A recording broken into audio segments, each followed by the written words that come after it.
Bismillahirrahmanirrahim. Assalamualaikum warahmatullahi wabarakatuh. Waalaikumsalam warahmatullahi wabarakatuh. Baiklah anak-anak sekalian, kelas 7H, alhamdulillah ada 10 orang yang bergabung. Namun ini yang belum kelihatan gambar tampilannya ada Maulana Arsafin, belum kelihatan, Davin, Ferdinand belum kelihatan, Diana Farawansa, Surya Adi, kemudian Naufal Fawaz juga belum kelihatan wajahnya. Yang sudah kelihatan masih Prayogi, Muhammad Fairuz, Adi Dwi. Alhamdulillah kelihatan. Oh ini Surya Adi sudah kelihatan. Berarti masih 4 orang yang belum kelihatan sambil menunggu teman yang lainnya yang belum hadir. Anak-anak sekalian, hari ini kita belajar tentang ini. Pak Ohan kasih tunjuk tayangannya ya.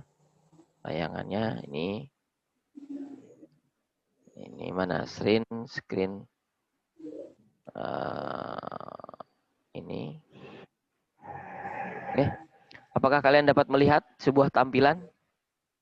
Ini tayangannya?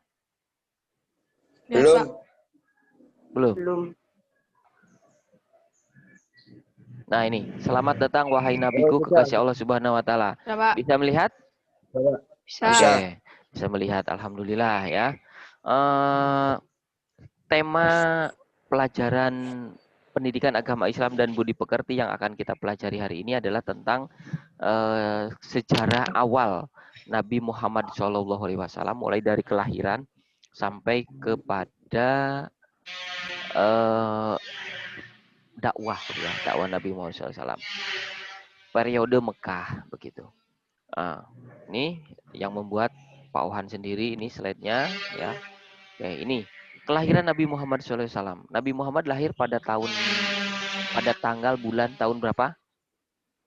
Kalian sudah membacakan teks pelajarannya? Tahun berapa? Bulan apa? Tanggal berapa? Belum. Ayahnya Nabi Muhammad siapa? Halo. Ayahnya Nabi Muhammad siapa namanya? Ini Abdullah bin Abdul Muthalib, ini ayahnya ya. Ibunya Siti Aminah. Nah, dari pernikahan Abdullah bin Abdul Muthalib dengan ibu Siti Aminah, maka lahirlah Nabi Muhammad SAW. Nah, Nabi Muhammad ini sebelum menjadi nabi, ketika baru lahir, beliau ini diberi nama Ahmad. Ahmad itu artinya apa? Siapa yang tahu? Ahmad ya Habibi. Nyanyi. Siapa yang bisa nyanyi kayak gitu? Pak Ohan bagus suaranya kalau nyanyi. Ahmad itu artinya terpuji, Mas ya. Semua orang itu sempat kaget begitu loh. Kok Aminah, kakeknya Abdul Muthalib itu memberi nama Ahmad begitu. Kenapa kok kakeknya, kenapa kok ibunya saja yang Pak Ohan sebutkan? Karena Nabi Muhammad SAW ketika beliau masih dalam kandungan, ketika masih dalam rahim ibundanya, ayahanda Nabi Muhammad yang bernama Abdullah bin Abdul Muthalib itu sudah wafat, begitu ya. Sehingga oleh kakeknya, oleh ibunya diberi nama Ahmad. Nah, kemudian tahun berapa? Tahun 571 Masehi, bulan April 2000, tanggal 20 ya. 20 April. Itu ya, ini sudah hafal semua kalian, waktu SD juga sudah belajar yang ini. Hanya mengingatkan saja ya. Kemudian tradisi orang Arab pada saat itu bahkan sekarang pun ya, makanya banyak ya kan orang Indonesia yang menjadi tenaga kerja wanita, tenaga kerja Indonesia ke Arab Saudi sana untuk menjadi pendamping rumah tangga begitu ya. Karena memang kebudayaannya orang sana itu ketika lahir tidak langsung diasuh oleh ibundanya, oleh ibu yang melahirkannya. Sama Nabi Muhammad pun juga begitu. Ketika lahir, keluarganya Ibu Siti Aminah ini mencari siapa yang dapat mengasuh Nabi Muhammad. Maka ditemukanlah seorang perempuan yang bernama Halimah Sa'diyah dari Bani Sa'ad, dari kabilah Hawazin di perkampungan Bani Sa'ad ini, yang kemudian mengasuh Nabi Muhammad SAW sampai usia 5 tahun. Pertanyaannya, apakah Halimah Sa'diyah ini tidak punya anak? Kok mengasuh Nabi Muhammad? Tidak, ya. Nah, Halimah Sa'diyah ini juga punya anak, begitu ya. Halimah Sa'diyah itu punya anak. Ketika masih mengasuh anaknya, ketika masih menyusui anaknya, ketika memberikan ASI kepada anak-anak kandungnya dari Ibu Halimah Sa'diyah ini, ASINya tuh jarang, susah keluar, begitu ya. Susah keluar, ada tapi susah, begitu.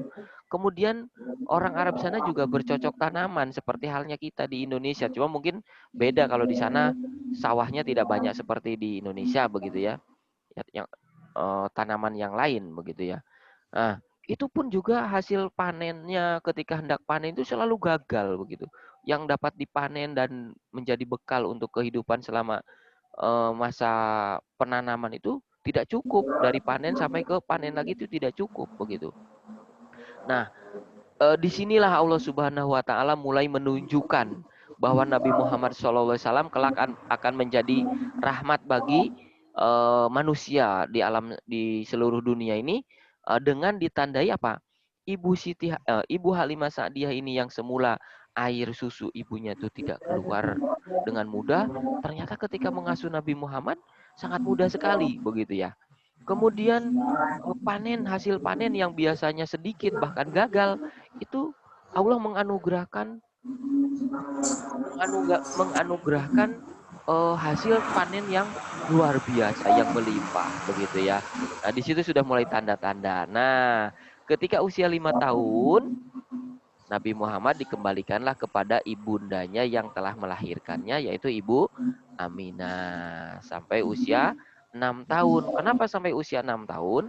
Nah, karena pada saat itu Nabi Muhammad diajak oleh ibundanya. Ini setelah kembali diasuh oleh ibunda yang melahirkannya ya. Mau diajak bertakziah begitu ya. Kalian apakah pernah bertakziah? Halo?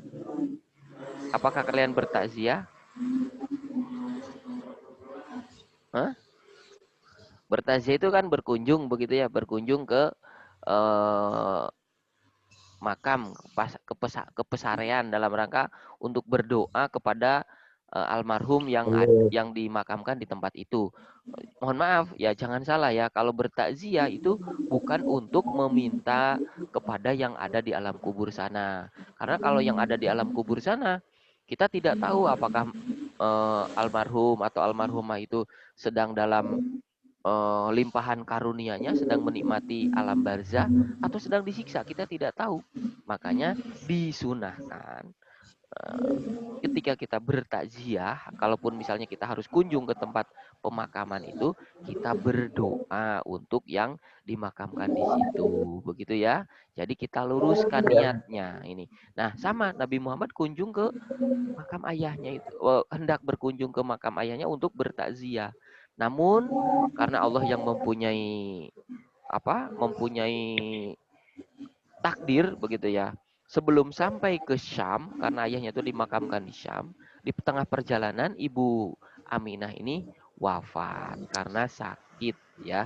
Nah, jadi Nabi Muhammad beserta ibunya itu ketika Nabi Muhammad usia 6 tahun, hanya sebesar saja.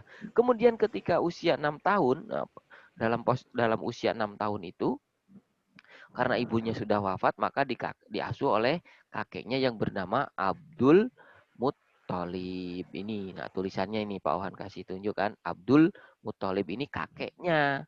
Tidak lama kemudian, mungkin kurang lebih 2 atau 3 tahun begitu, diasuh oleh pamannya Abu Thalib. Nah, kalau Abdul Muttalib itu kakeknya, kalau Abu Thalib itu pamannya. Diasuhlah Nabi Muhammad oleh Abu Thalib, oleh pamannya ya. Nah, selanjutnya, karena Nabi Muhammad ini sudah diberikan tanda-tanda oleh Allah Subhanahu wa Ta'ala, seperti ketika berjalan di tempat yang panas, di padang pasir begitu, beliau ini seperti ada awan yang mengikuti, yang melindungi dari teriknya panas matahari. Nah, itu salah satu yang diceritakan begitu ya, dari mukjizat, dari anugerah yang Allah tunjukkan kepada Nabi Muhammad. Pada usia 6 tahun sampai usia 12 tahun, itu Nabi Muhammad sudah mulai belajar perniagaan. Perniagaan itu berdagang, ya, jualan begitu ya. Nabi Muhammad sudah apa namanya? Sudah belajar berjual, apa itu namanya, sudah menjual berjualan begitu. Nah, sehingga pada suatu saat oleh pamannya itu diajak pergi ke Syria atau ke Basra di wilayah Syria ini. Pak Ohan kasih crop kasih crop atau apa ini namanya peta ya. Di crop petanya sama Pak Ohan. Jadi ini kalau diklik nggak bisa. Kalau kalian ingin menelusuri seperti apa kota Basra, kalian bisa searching. Nah, bisa mencari di Google Map ya. Nanti apa yang dekat manakah Basro itu ya. Diajaklah ke Basro, namun di tengah perjalanan Nabi Muhammad bertemu dengan seorang pendeta yang bernama Buhairo. Nah, pendeta Buhairo ini tahu loh, kok anak ini seperti yang ada di kitab yang saya pelajari, yang saya baca, yang saya keyakini begitu ya. Nah, pendeta Buhairo itu agamanya apa? Nasrani begitu ya. Berarti kitabnya apa? Injil begitu ya, kitabnya Injil. Injil yang asli itu ada tentang Nabi Muhammad itu. Nah, ini akhirnya dihampirilah Nabi Muhammad beserta pamannya itu dan diberitahu, wahai Abu Thalib, ini kamu dari mana dan mau kemana? Mungkin kurang lebih gitu pertanyaannya.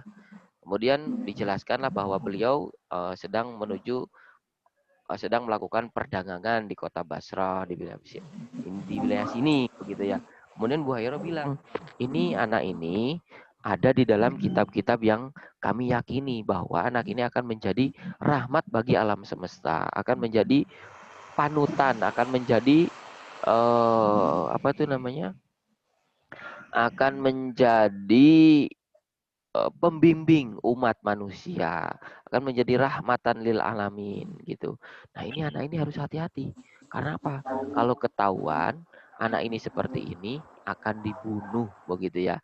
Nah, mengapa demikian? Ternyata setelah kita telusuri memang benar nabi-nabi yang ada di dunia ini rata-rata berasal dari Bani Israel begitu ya.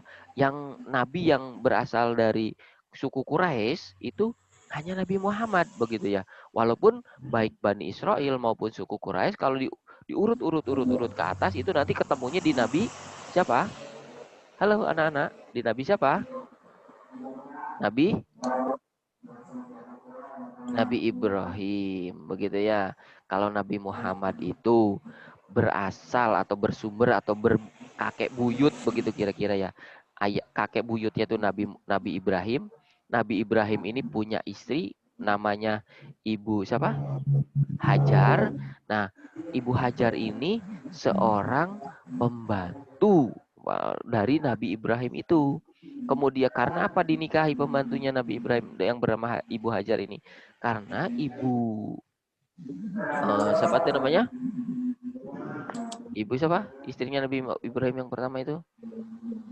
Ibu Sarah sudah lama menikah dengan Nabi Ibrahim itu sudah punya anak begitu. Akhirnya sudah kalau gitu kamu nikahi aja itu Hajar begitu ya. Akhirnya dinikahilah Ibu Hajar ini oleh Nabi Ibrahim dan punya anak yang bernama Ismail. Dari Nabi Ismail ini terus ke bawah nanti ketemu ada Nabi Muhammad. Nah, sementara yang disebut dengan Bani Israel itu setelah menikah dengan Ibu Hajar, ternyata beberapa tahun kemudian Nabi Ibrahim itu dengan Ibu Sarah punya anak, begitu ya, punya anak ya, namanya Nabi Ishak, begitu ya. Nah dari Nabi Ishak terus ke bawah, maka disebutlah Bani Israel itu selalu jadi nabi, begitu ya, karena memang bibit unggul begitu kira-kira ya. Ibu Sarah itu parasnya cantik begitu. Oh ya namanya cantik ya, kamu pikirkan sendiri seperti apa orang cantik begitu ya. Sementara Ibu Hajar ini kan seorang seorang pembantu ya, kalaupun cantik ya mungkin tidak akan mengalahkan kecantikannya tuannya begitu ya. Nah, dari situlah kalau kita urut-urut mengapa Quraisy, mengapa Nabi Muhammad itu disio-sio begitu ya kira-kira oleh umat-umat yang tidak meyakininya. Tapi kalau kita dengan penuh keyakinan bahwa Nabi Muhammad adalah nabi kita ya. Begitu anak-anak sekalian. Apakah kalian masih dapat mendengar suaranya Pak Ohan? Ini sebentar Pak Ohan absen dulu. Masih dengar ya? Ini ada Adi Dwi. Alhamdulillah Adi Dwi ini dapat Pak Ohan lihat wajahnya. Prayogi juga dapat Pak Ohan lihat wajahnya. Muhammad Fairuz juga. Kaisa Aurelita ini gak kelihatan wajahnya ini kemana Mbak Kaisa. Alhamdulillah sekarang kelihatan. Ini Mas Davin juga kelihatan. Terus Davin, Diana juga kelihatan. Alhamdulillah. Berapa orang ini kok sedikit sekali ya? Sedikit sekali. Sebentar. Pak Ohan ambil gambar dulu ya. Ya, Pak. Setiap momen Pak Ohan ambilkan gambarnya. Mana?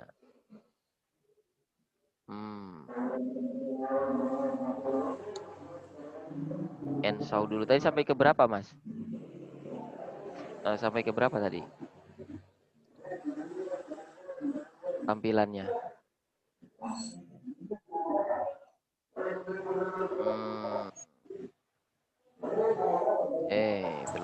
Belum. Sebentar. Ini masih 7 orang, 6 orang berarti partisipannya. Kok sedikit ya? Yang lainnya kenapa ya? Nggak bisa palingan ya? Nggak bisa paling, Mas. Diajari ya nanti, Mas ya? Gini loh caranya. Ya, Ya. Nanti habis ini sampean ajari ya. 7H 15 Oktober. Sampai sini ada yang mau bertanya nggak? nggak ada, Pak. Nggak ada. Teruskan Nggak ada, lagi Pak. ya. Pak Ohan bercerita lagi. Kamu dengerin aja ceritanya ya. Udah tugas sekarang, dah, Pak. Oh ya nanti saya baringin nih Pak Ohan cerita dulu. Gitu Mas ya. Ya. Pak Ohan lanjutkan ceritanya ini. Biar seru. Mana tadi?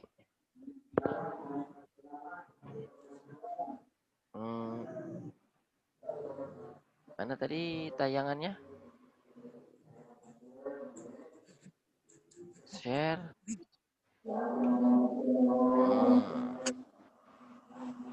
Ini sudah. Ini sudah ya. Nah, ini kepribadian Nabi Muhammad SAW. Ini kepribadian secara keseluruhan ya. Karena apa? Karena kita bedakan. Kepribadian yang dimiliki oleh Nabi Muhammad SAW itu adalah kepribadian yang dimiliki oleh Rasul. Rasul itu mempunyai sifat wajib, begitu kan ya? Sifat wajib bagi Rasul ada berapa, Mas? Sifat wajib bagi Rasul ada? Sidik, amanah, fatona. Ya, satu lagi apa? Hah? Sidik, amanah, fatona, tablik. Begitu jujur. Kemudian cerdas. Menyampaikan amanah. Kemudian apa? Sidik, amanah, fatona, tablik. 4 itu ya. Nanti sebentar kita urai kepribadian Nabi Muhammad SAW dulu yang ada di buku kalian ini ya. Berpendirian teguh ini Nabi Muhammad itu ya. Memiliki semangat kerja. Nah, kalau kalian malas berarti kalian tidak mencontoh Nabi Muhammad berarti ya. Memiliki kejujuran. Nah, ini kita harus berupaya jujur. Jujur itu dalam bahasa karakter apa kemarin? Yang tepuk karakter itu jujur itu namanya apa istilahnya? Apa? Integritas begitu ya. Menjunjung tinggi amanah atau kepercayaan. Kalau dipercaya kita harus amanah ya. Dipercaya oleh ibunya, oleh ayahnya, oleh ibunya, oleh kakaknya, oleh saudaranya, kita harus memegang kepercayaan itu ya. Mampu menghadapi segala cobaan dan rintangan dalam perjalanan kehidupannya ya. Bagaimana tidak? Nabi Muhammad belum lahir aja sudah ditinggal ayahnya. Diasuh sebentar oleh ibunya sakit wafat begitu ya. Kemudian menyamakan pelayanan terhadap para pembeli. Nah, ini Nabi Muhammad ini tidak membedakan, oh ini yang beli Mas Prayogi misalnya, oh ini yang beli ini ya. Tapi yang beli bukan kelas 7A langsung dilayani dengan ketus misalnya. Nah, itu tak boleh begitu. Kalau 7A yang beli dilayani dengan baik hati begitu. Itu namanya pilih-pilih begitu. Tidak, sementara Nabi Muhammad tidak seperti itu. Memiliki sifat percaya diri. Nah, kita harus percaya diri ya. Kemudian menampilkan keramahan, kesopanan, serta kasih sayang kepada siapa saja ya. Nah, ini yang Pak Ohan sebutkan tadi. Sidik, amanah, fatona, tablik ini ya. Nanti Pak Ohan akan berikan slide-nya ini melalui Google Class ya. Kemudian yang selanjutnya, Nabi Muhammad SAW mendapatkan wahyu yang pertama. Wahyu pertama Nabi Muhammad SAW diterima di sini nih Mas ya. Di mana ini? Di Gua Hiro. Ada yang pernah ke sini, Mbak? Mas, kelas 7H. Nih, tempat Gua Hiro itu seperti ini. Ya, yang sudah pernah ke sana mungkin dapat melihat dari kejauhan atau bahkan mungkin masuk dan bisa melaksanakan sholat di dalamnya. Bagi yang belum ke sana ya lihat gambar aja seperti Pak Wan ini kan belum pernah ke sana ya, tapi berharap dapat berkunjung ke sana. Ini Iqra bismi rabbikal ladzi khalaq, khalaqal insana min alaq, Iqra wa rabbukal akram, alladzi 'allama bil qalam, 'allamal insana ma lam ya'lam, begitu ya. Ini ayat wahyu pertama ini. Wahyu pertama yang diterima oleh Nabi Muhammad SAW. Ketika Nabi Muhammad mendapatkan wahyu yang pertama ini, apa namanya, nggak bisa membaca gitu. Makoro tuh ikro katanya Jibril itu hanya satu kata saja, ikro. Makoro tuh ikro, apa yang saya baca wahai Jibril, begitu ya. Ikro bismi rabbikal ladzi khalaq, baru Nabi Muhammad dapat menyebutkan ikro, sebut bacalah dengan nama Tuhanmu yang telah menciptakanmu. Khalaqal insana min alaq, yang telah menciptakan manusia dari segumpal darah. Iqra wa rabbukal akram, bacalah dengan nama Tuhanmu yang mulia, alladzi 'allama bil qalam, yang mengajarkan manusia dengan sebuah pena, alamal insana ma lam ya'lam, yang telah mengajarkan manusia dari yang tidak tahu menjadi tahu. Nah, itu ayat pertama, wahyu pertama, begitu ya, wahyu pertama ini. Kemudian ada wahyu yang kedua, begitu ya.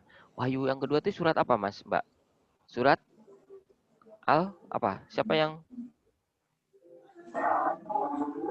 surat apa, Mas? Wahyu yang kedua.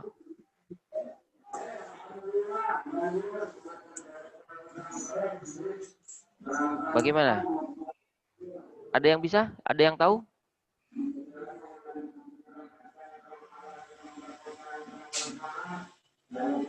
Ada yang dapat membaca? Surat Al-Mudassir ya. Hai orang yang berselimut, bangunlah, begitu ya. Ya ayyuhal mudassir, kum fa'angzir. Dan seterusnya ya, kamu baca ya. Nah, ini 7 menit lagi Pak Ohan akhiri. Cara Nabi Muhammad mendapatkan wahyu. Wahyu itu berupa ar-ra'yu as-sadiqah, mimpi yang benar. Jadi wahyu itu bisa turun pada saat Nabi Muhammad mimpi ya. Tapi nampaknya Nabi mimpinya pasti mimpi yang benar dari Allah. Kemudian Nabi Muhammad mendapatkan bisikan dari malaikat Jibril ya, karena malaikat yang bertugas memberikan wahyu adalah malaikat Jibril. Kemudian malaikat datang langsung berwujud laki-laki dan mengajak berbicara seperti Nabi Muhammad ketika mendapatkan penjelasan tentang iman, yaitu kan malaikat langsung datang begitu. Kemudian berupa geberincing lonceng. Nah, ini yang dirasa sangat berat bagi Nabi Muhammad SAW ya. Kemudian malaikat dalam bentuk aslinya, jadi bisa menjelma jadi manusia, bisa menjelma jadi apapun begitu ya, namanya malaikat. Kemudian ini menunjukkan aslinya. Keenam, Allah langsung Allah memberikan wahyu kepada Nabi Muhammad. Yang ketujuh, berupa ucapan Allah kepada tanpa perantara malaikat sebagaimana berbicara kepada Nabi Musa. Berarti nomor 6 dan nomor 7 ini hampir serupa ya. Diwahyukan pada beliau, yaitu saat beliau berada di atas langit pada ini yang waktu Isra Mi'raj ini, Mbak ya. Jadi Mas, Mbak, kalau kalian amati, kalau kalian cermati Al-Qur'an itu dan terjemahnya, di situ kalian akan menemukan mana ayat yang Nabi Muhammad dengan malaikat Jibril, Nabi Muhammad dengan Allah Subhanahu wa taala. Mana Nabi Muhammad yang memang memerintahkan kepada umatnya begitu ya. Ya, jadi ada klasifikasinya, nanti kita belum mempelajari tentang hal itu ya. Ada tema tersendiri. Kemudian Nabi Muhammad berdakwah. Pertama, dakwah surat Al-Mudassir ini perintah berdakwah Nabi Muhammad SAW untuk secara sembunyi-sembunyi begitu ya. Sehingga dari dakwah secara sembunyi-sembunyi itu adalah yang disebut dengan as-sabiqunal awalun, orang-orang yang pertama masuk Islam, mempercayai Nabi Muhammad. Yaitu siapakah? Mereka ada Ibu Siti Khadijah, ada sahabat Abu Bakar, sahabat Ali bin Abi Thalib, Zaid bin Sabit, Ummu Aiman, begitu ya. Nah, ini mereka kategorinya as-sabiqunal awalun ya. Tuh. Kemudian yang kedua, perintah Nabi Muhammad SAW untuk berdakwah secara terang-terangan. Nah, ini ayatnya, Fasda bima tu'mar wa arid anil musyrikin innaka fainakal mustahziin. Nah, ini diperintah Nabi Muhammad untuk berdakwah secara terang-terangan. Pada suatu kesempatan ya, Nabi Muhammad itu mengumpulkan kafir Quraisy di Ka'bah begitu ya, di sekitaran Ka'bah. Ketika berkumpul dan diberitahukanlah bahwa yang selama ini mereka lakukan, terutama ketika menyembah berhala, itu tidak benar. Mengubur anak perempuan ketika hidup-hidup itu tidak benar begitu. Nah, sekarang kalian harus kembali menyembah Allah Subhanahu wa taala seperti nenek moyang kalian, Nabi Ibrahim begitu ya. Nabi Ibrahim kan menyembah Allah yang Maha Esa, mentauhidkan Allah begitu. Jangan lagi kalian mengubur anak perempuan, karena walaupun anak perempuan mereka itu adalah manusia, harus kita muliakan begitu. Dari mana kita lain? Kurang lebih seperti itu penjelasan Nabi Muhammad tentang ajakan kepada kaum Quraisy yang jahiliyah itu untuk menyembah Allah Subhanahu wa taala. Namun apa yang terjadi setelah selesai, majulah ke depan Abu Lahab. Abu Lahab itu siapa? Abu Jahal dan Abu Lahab itu merupakan paman ya, bukan orang lain, tapi pamannya Nabi Muhammad begitu. Seperti halnya Abu Thalib begitu ya. Abu Thalib itu kan pamannya Nabi, tapi kalau Abu Thalib tidak sejahil, tidak sejahat, tidak apa ya, tidak seperti itu ya, tidak seperti pamannya yang bernama Abu Jahal dan Abu Lahab itu. Katanya Abu Jahal, "Oh, hai Muhammad, hai Ahmad, apa yang kamu katakan? Kalau kamu hanya ngomong seperti itu saja, ngapain kami lama-lama mendengarkan omongan kamu? Kamu adalah orang-orang yang kamu adalah orang termasuk orang yang akan celaka," katanya Abu Jahal begitu sama Abu Lahab. Nah, dari situ maka Allah menurunkan wahyu ya, surat Al-Lahab itu. Ida atabat syada bila habi wa tab ma agna anhu maluhu wa makasab. Saya selana rong zata lahabi wa mur'atuha malatal hatab fiji dihahab lumim masad. Itu asbabul nuzul atau penyebabnya turun surat Al-Lahab itu Mas, Mbak ya. Jadi karena bukan Nabi Muhammad yang celaka, justru Abu Lahab yang celaka begitu ya. Nah, kita sebagai umat Nabi Muhammad jangan sampai berperilaku seperti Abu Jahal dan Abu Lahab ini ya. Ya kita maunya surga, maunya pahala, tapi kelakuannya seperti Abu Jahal, misalnya seperti Abu Lahab, jahatin temannya, jahilin, misalnya ketika ketemu ya, ketika bermain, nah boleh ya, tidak boleh ya. Nauzubillah min dalik. Mudah-mudahan kita dapat mempedomani apa yang dicontohkan oleh Nabi Muhammad. Oke, selanjutnya ini pembaikotan terhadap dakwah Nabi Muhammad SAW. Nah, ini tidak boleh menikah dengan orang Islam yang mengikuti Nabi Muhammad. Kemudian apalagi tidak menerima permintaan nikahnya, tidak berjual beli, tidak berbicara, tidak mengantarkan mayatnya orang Islam, tidak menerima permintaan damai. Itu pembaikotan orang-orang Quraisy. Tapi ya tidak apa-apa kan, Nabi Muhammad mendapatkan perlindungan Allah dengan berhijrah ke Madinah itu ya. Nah, ini tugasnya kalian ya. 1. Kerjakan halaman 71 sampai 74. Lalu difoto dan kirim ke alamat link yang akan Pak Ohan sediakan. Belum ini. Jadi kalian kerjakan dulu ini ya. Kerjakan dulu kalau belum. Berapa, Pak? Hah? 71 sampai 74. 71 dikerjakan dulu di buku tulisnya. Nah, nanti kalau misalnya ayo anak-anak sekalian kumpulkan tugasnya, baru kalian kumpulkan. Kalau belum diminta untuk mengumpulkan, disimpan dulu ya. Terus yang kedua, Pak Ohan juga menyediakan film ini. Ada ini film. Nah, ini film. Nanti Pak Ohan kasih linknya ya. Kalian klik ini nanti keluar film ini. Nah, ini belum. Sebentar ya. 1, 2, 3. Nah, ini filmnya keluar. Oh, nggak mau. Nanti saya. Nggak jadi, Bes. Nanti Pak Ohan kasih anu sendiri. Kasih slide sendiri ya. Tapi linknya nanti kalau kamu klik bisa kok. Tapi bukan di situ ya. Tulislah secara kreatif dalam bentuk poster. Jadi kalian membuat poster atau pamflet. Tahu poster, Mas, Mbak? Nggak tahu, Pak. Oh ya, cari di Google ya. Contoh poster gitu. Nanti akan keluar contohnya. Atau contoh pamflet. Kalau kamu kemarin melihat teman-teman atau kakak kelas kamu untuk mencalonkan jadi ketua dan wakil ketua OSIS, itu kan ada selebaran gitu ya. Nah, ya semacam itu gitu ya. Nah, caranya mengisi poster atau pamfletnya itu gimana? Kamu harus menyaksikan dulu film yang Pak Ohan berikan. Filmnya itu tentang Nabi Muhammad, tentang kisah Nabi Muhammad ya. Nah, itu baru kamu nanti misalnya ada berapa poin yang kamu catat, ada ini, misalnya, baru buat posternya begitu. Paham ya? Paham, Pak. Oke, kalau paham, mari Pak Ohan akhiri. Ini tugasnya untuk kalian. Selamat mengerjakan dan nanti Waktu mengumpulkan jam berapa, Pak? mengumpulkannya nggak apa-apa, Pak Ohan kasih longgar ya. Paling tidak Ya. paling tidak minggu depan pada hari apa ini? Hari Kamis ya. Pada hari Kamis minggu depan akan Pak Ohan beri waktu. Kan Pak Ohan gini, Mas. Hari ini Pak Ohan memberikan materi. Nanti 1 minggu berjalan kalian bisa mengerjakan tugas secara santai tapi harus dikerjakan. Begitu ya. Harus dikerjakan Kamis Ya. depan. Nanti Pak Ohan akan memberitahu, ayo anak-anak peserta didik kelas 7H kumpulkan tugasnya begitu. Ya baru kamu Pak, nanti kalau nggak bisa buat posternya gimana, Pak? oh ya, yang bisa kamu buat. Boleh bentuk itu tadi pilihan Mas ya. Catatan kreatif dalam bentuk pamflet atau poster sebisanya. Yang penting dapat Ya, Pak. melaksanakan tugas ini. Ya, Pak Hon nggak memaksa ya. Yang tidak dapat nilai itu yang tidak mengerjakan tugas. Kalau mengerjakan tugas itu insya Allah dapat nilai. Begitu Mas ya. Nah, untuk file yang tadi Pak Ohan kasih tunjuk kepada kalian, materi dan link film untuk kalian saksikan, kalian bisa mengunjungi Google Classroom ya. Di Google Classroom ada. Atau yang filmnya itu Pak Ohan share juga di grup kelas ya, biar kalian bisa melihat filmnya itu ya. Itu saja, mari kita akhiri dengan doa kafaratul majelis. Bismillahirrahmanirrahim. Mari bersama-sama dibuka speakernya. Pesertanya mana kok cuma sedikit sekali ini. Kasih tunjuk wajahnya. Kasih tunjuk wajahnya.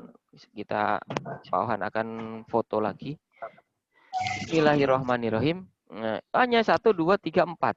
Hanya 4 orang 5 dengan Pak Ohan. Mari kita berdoa. Bismillahirrahmanirrahim. Subhanaka Allahumma wa bihamdika. Ayo kalian ikuti. Subhanaka Allahumma wa bihamdika. Asyhadu alla ilaha illa anta astaghfiruka wa atubu ilaik.